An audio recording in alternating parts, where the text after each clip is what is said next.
Now, Kyle Stanley with sports.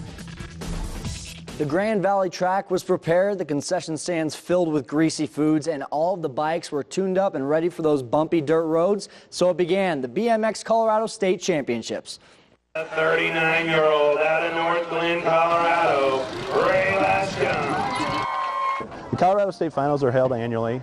It's been at Grand Valley the past 3 years. We're the top track in the state of Colorado. And it was a site for family fun and really people of all ages and genders. But even if they were 5 or 55, each rider took their race seriously.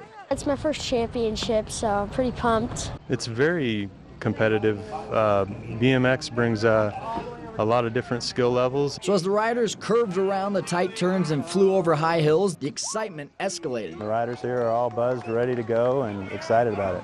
Each Colorado rider qualified for this championship race from one of 11 tracks within the state. It wasn't easy, but training never hurts.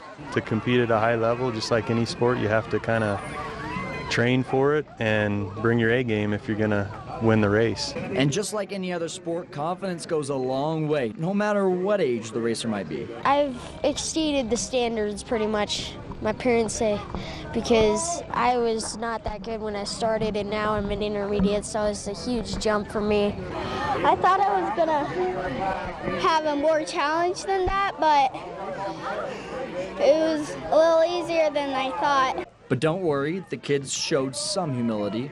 Well, I raced yesterday, didn't do so well in the main, crashed, so that's not that good.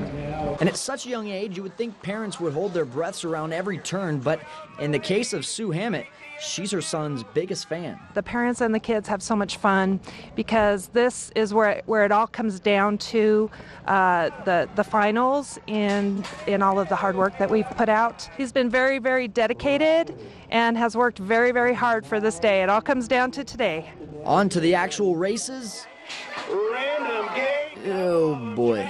Some had better luck than others, but they were all racing for a state championship and a coveted number plate. Winners will go home with the state champions get a backpack and number plate. Everybody races for numbers. The lower number they have, that means the more points they had throughout the year and the more competitive they were. So everybody's shooting for that #1 plate.